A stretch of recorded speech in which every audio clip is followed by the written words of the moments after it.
In this video, we're going to be looking at topic 4C, the alkanes, and we're going to be focusing on these single science outcomes for IGCSE chemistry from Edexcel. So we're going to be looking at the general formula for the alkanes. We're going to look at why we classify them as saturated hydrocarbons, and also how we draw both the structural and displayed formula for the first 5 alkanes, as well as what we name them. So let's start off by looking at what is an alkane. Well, an alkane is the simplest homologous series of hydrocarbons. Now, this term homologous series will be a brand new term to you, and you're not going to be examined on it and asked what does it mean, because that is a double outcome. But I do think it is important for you to understand that actual term, because it helps you realise why we group these molecules together. So a homologous series is another term for a family of compounds. And these family of compounds are going to share some similarities. So they are going to have similar chemical properties. They're going to see trends or a pattern in their physical properties, i.e. their boiling points. And they are also going to share a general formula. And this is how we define a homologous series. And an alkane, or the alkanes as a family, fit into this definition. So they are just a family of compounds that share these similarities. Another way that we can describe the alkanes is we can call them saturated hydrocarbons. And this is a question that you could be asked in an exam, and what do we mean by that? So it falls down into 2 parts. So the first part I'm going to look at is the hydrocarbons, because we've covered that before in topic 4A. So the alkanes are a hydrocarbon because they are molecules that contain hydrogen and carbon only. Remember, you have to specify the only. That is a mark in an exam. Now, why do we call them saturated? Well, this is because they contain these single carbon-to-carbon bonds. So every single carbon within an alkane is going to be singly bonded to either another carbon or to a hydrogen. We can also say that they're saturated because they have the most possible amount of hydrogens around them. And a perfect exam answer would be to say that it's because they contain only single carbon-to-carbon bonds. You have to specify the carbon-to-carbon bonds. You cannot just say single bonds, because alkenes, which we'll talk about in topic 4D, they also have single bonds, but we don't call them saturated. So we're specifying it's because they have these single carbon-to-carbon bonds. Now, the general formula for the alkanes is this formula here, where we have CnH2n plus 2. Now, this is just an algebraic way for us to show the formula, and that n can be any number. So let's look at an example. If I say that n is 10 carbons, I can figure out how many hydrogens I have, because I do C10, and then H becomes 2 times 10, plus 2, so that's C10H22. I could even do it for N equaling 50 carbons. So I would have C50H, and it would be 50 times 2 plus 2, so I would have C50H102. Now, of course, you're never going to be asked to draw that or name that, but you could work out any formula of an alkane because you know this general formula. Again, a very common exam question is, what is the general formula? So make sure to commit this to memory. Now, you only need to know the formula in terms of displayed and structural formula and the names for the first 5 members of the alkanes. So let's have a look at them. So the first one, with 1 carbon, is known as methane. Now, what you will find in the alkanes is the name splits into 2 parts. You have the first part, the meth, and the second part is the ane. This ANE, I want you to think of it like the surname in someone's name. So your surname tells you which family you belong to. It's exactly the same for the alkanes. This ANE tells us that this molecule belongs to the alkane family. Its molecular formula is simply CH4.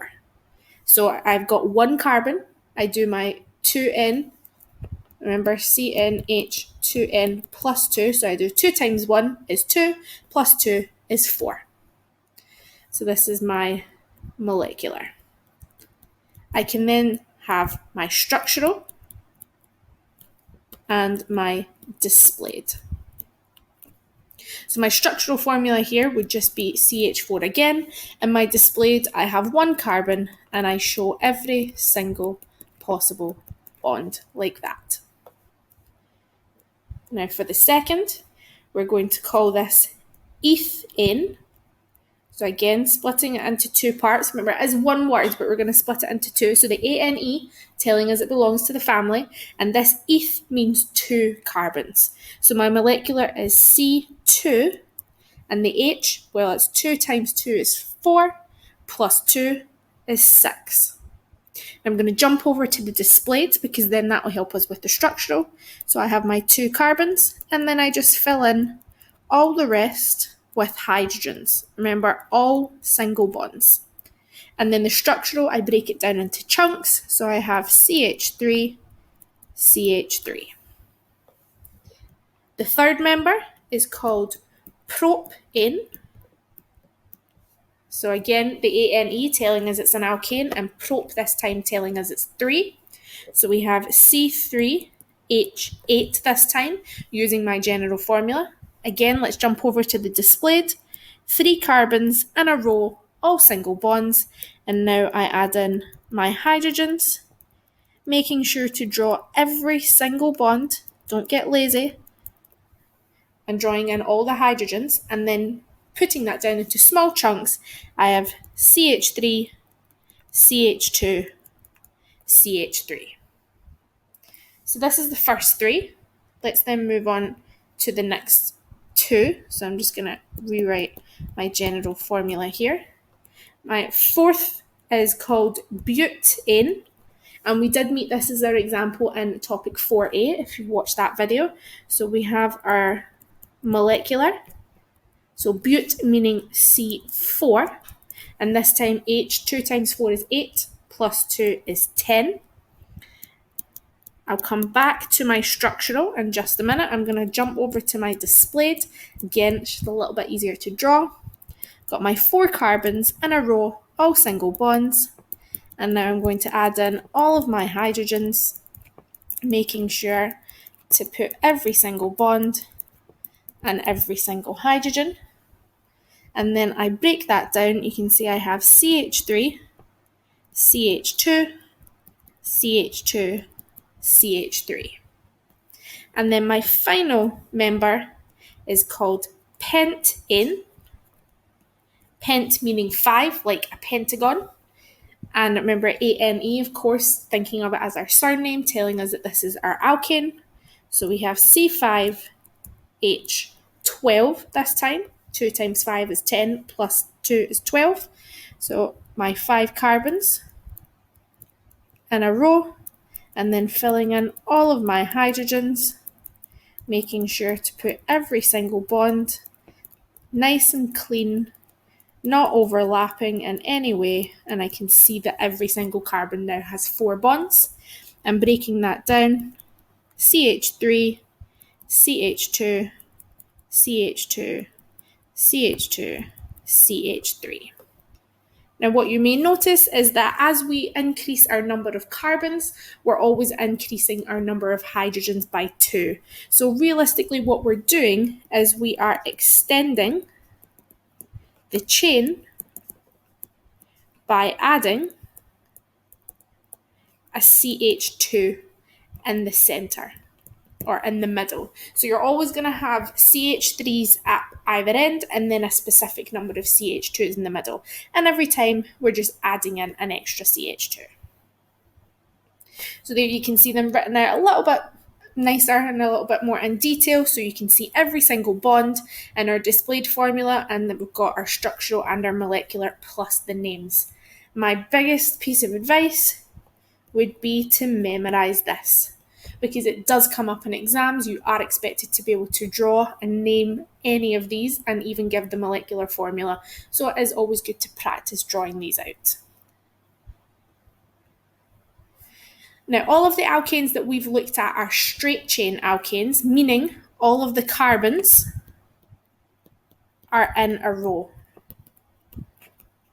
Now again, you're not going to be examined on this in single signs, but it is good for you to see it and to understand that we can actually have something called an isomer, where we have the same number of carbons and hydrogens, but we just change up the chain slightly. So if I take pentane, this was C5H12, I can change the structure of it, but I still keep C5H12 and C5H12.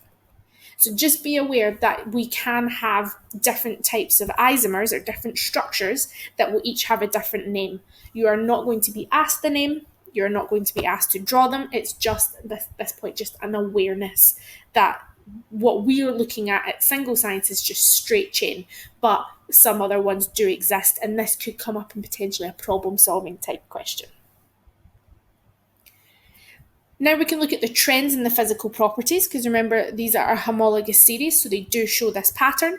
Now the first 4 alkanes, so you've got your methane, ethane, propane, and butane. These are all gases at room temperature. And you've probably come across these before in your everyday life. We do use them in things like gas cookers or in central heating systems if you have that in your home, and they all run off of gases like this. And we talked about these when we were looking at refinery gases from fractional distillation. Now, alkanes with 5 to 17 carbons are liquids, and anything with 18 carbons and above are going to be solids. So what we see here is we see a trend in our boiling point. And you can see as we're going from 1 to 2 to 3 and so on, our boiling point is increasing. So this is a trend as we increase the number of carbons. So as we're increasing the number of carbons to increase the boiling point, why does this happen? Well, it's because we get this increased intermolecular forces. And this is the forces that hold the molecules together. And the more of these forces that we have, we need bigger amounts of energy to overcome them. And this gives us this higher boiling point. So the more intermolecular forces, the more attraction, the more energy needed. Okay, so that's the trend and the reason why we have that trend.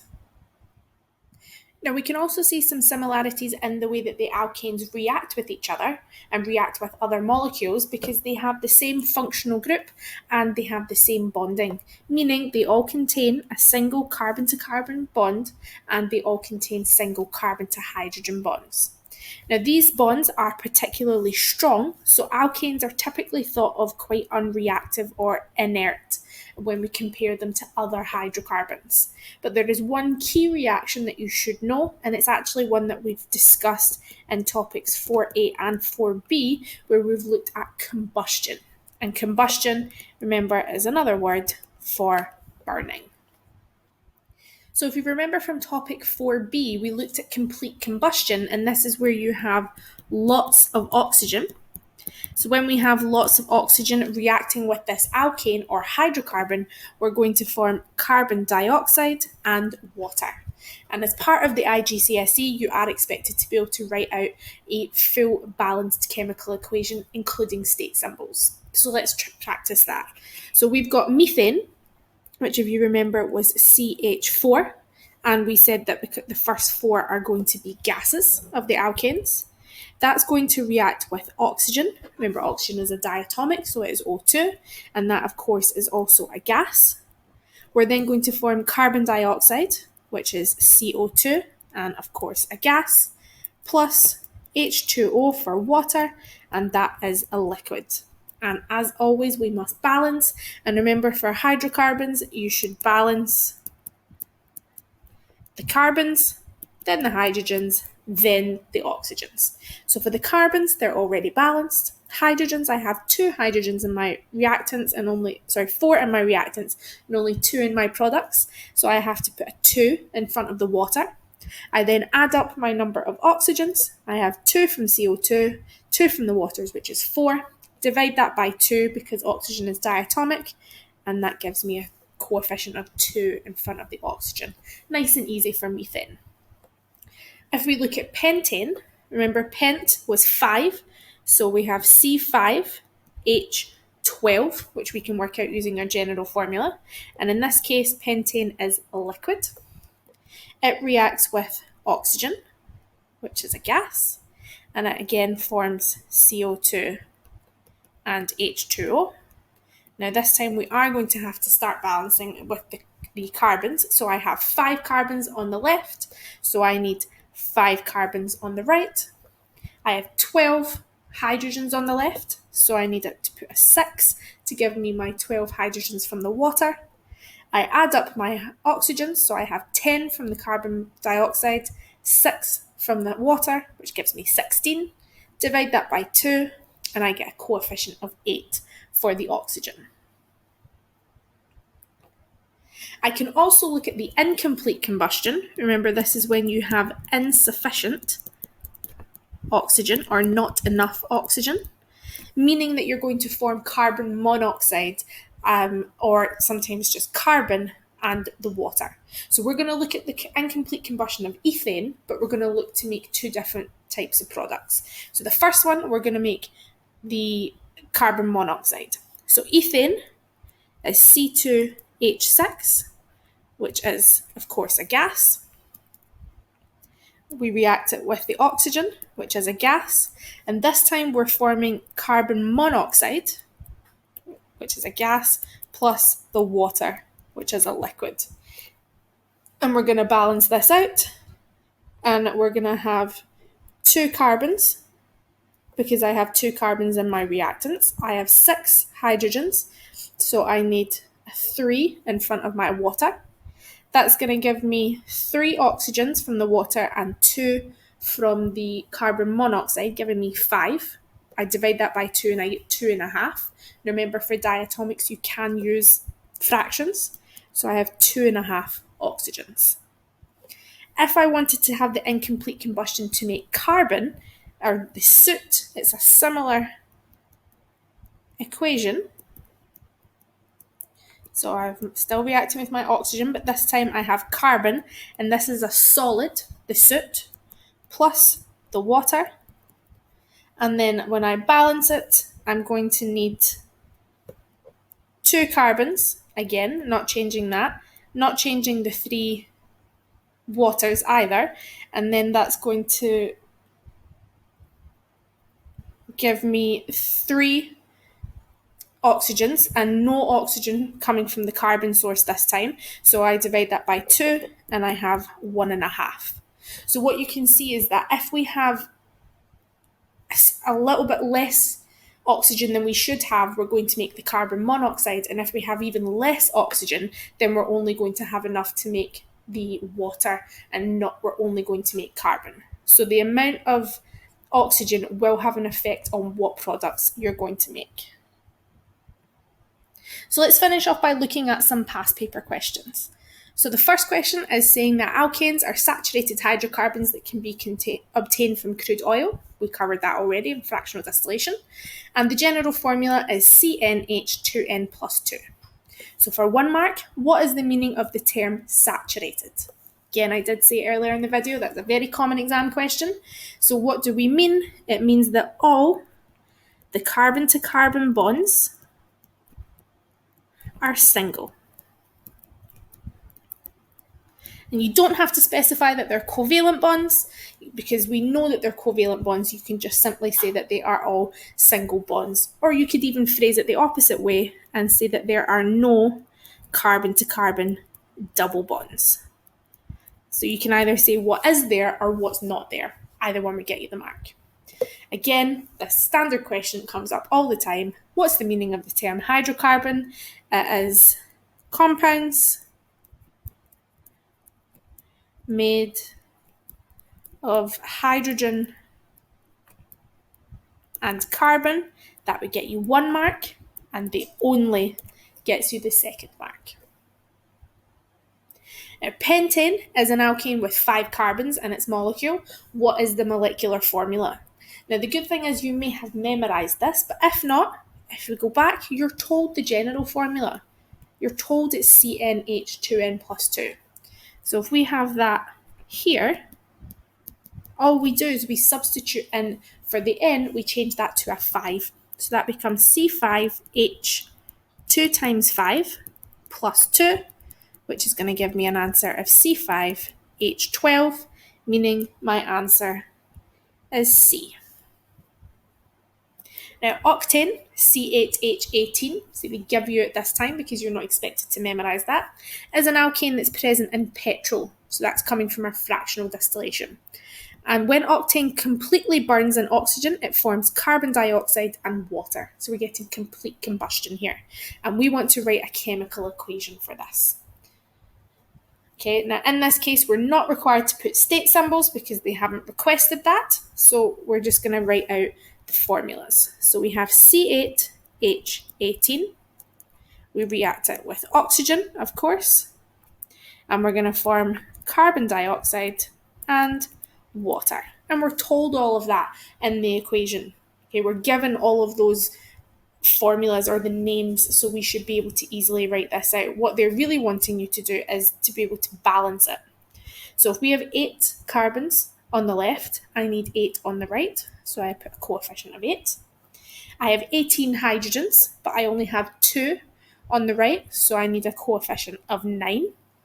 I then add up my number of oxygens. I get 8 from the carbon monoxide, and I have 16 from the carbon dioxide. I have 9 from the water. I then divide that by 2, and I get an answer of 12.5. And then part 2, give the name of the toxic gas that may be produced in the incomplete combustion of octane. Well, we've covered that a few times now, and that is carbon monoxide. So remember, carbon dioxide in complete combustion, carbon monoxide in incomplete combustion. And there's the answers to those past paper questions. So if you've been trying them on your own, you might want to check them. That's everything for the single science outcomes for topic 4C, the alkanes. I would strongly suggest that you practice writing out the displayed and structural and molecular formulas and practice learning the names of the alkanes and work on your balancing equations for these as well. The good thing is if you follow that rule of do the carbons, then the hydrogens, add up the oxygens and divide it by 2, you will never go wrong. If you do have any questions, please feel free to leave a comment below, and we hope to see you back on the channel soon.